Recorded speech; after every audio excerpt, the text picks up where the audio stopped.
forward now to the comments from Duty Ron. Okay, now I do want to make a message for those that like to clip and tattle on me to Duty Ron. You can clip this. I have lost an enormous amount of respect in Duty Ron, and here's why. Because he is a law enforcement agent. He's somebody that has trained to investigate cases. And he has one person or several people going to him. Now, this is a man that was on a court hearing that accidentally unmuted himself during a court proceeding, and was talking during that court proceeding, causing a disruption in that court proceeding unbeknownst to him. A mistake, an accident, right? An accident that almost cost a hearing, right? Because of his commotion while he was unmuted.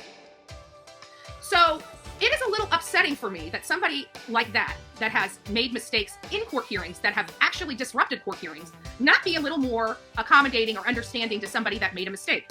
I was reading the rules. I had spoken to the courts. They provided me the link to stream. It wasn't until people came in that I spoke to, and I called back. That same, sounded like the same clerk that I spoke to that walked me through is the one I spoke to the second time I called.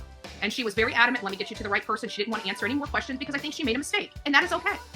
It was a mistake nonetheless. But here's why I lost the respect in Duty Ron. It is because he chose not to look into the matter before he opened his mouth. That is a major no-no for law enforcement. When you have somebody working a case for you, when you have somebody investigating a case, one thing you do not want from a law enforcement officer is them jumping the gun or making conclusions based on conjecture or tattletaling, right? So a bunch of people went in there and said, oh, Bullhorn Betty's doing this and Bullhorn Betty's doing that and Bullhorn Betty said this, and he's getting secondhand information and he's running with it. This is somebody that we trust not to do that, in all fairness.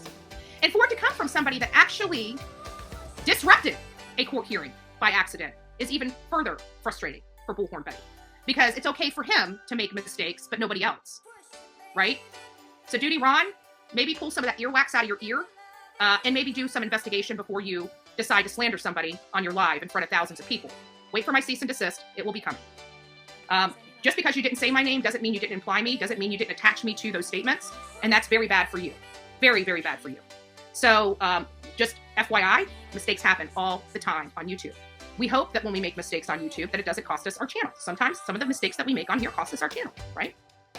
And that is exactly what my haters would want. So my question is, why do they care what I do over here? If something I do over here is illegal and it's going to cost me my channel, that's what they want anyways, right?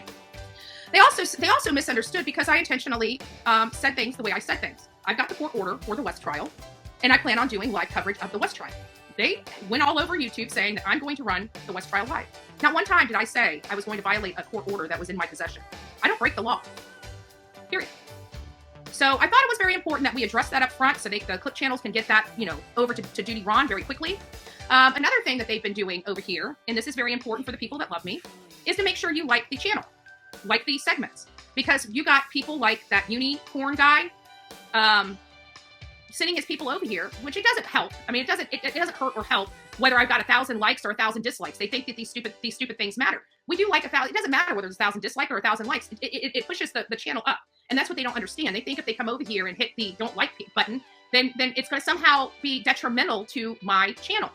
So they've been coming over here in large numbers to just not to watch my channel, just to brigade dislikes for my channel. So I'm going to ask my audience for these hate channels, do unto others as they do unto us. So if you're there and you're watching a hate channel, go ahead. Let them know how you feel about the commentary that they're giving. They don't mind not watching my stuff. At least I'm sure my audience would give them an opportunity to at least listen to 5 or 10 minutes of their stuff. But you know what? Not asking for mass striking or anything like that. I'm just asking to do unto others as they do unto us.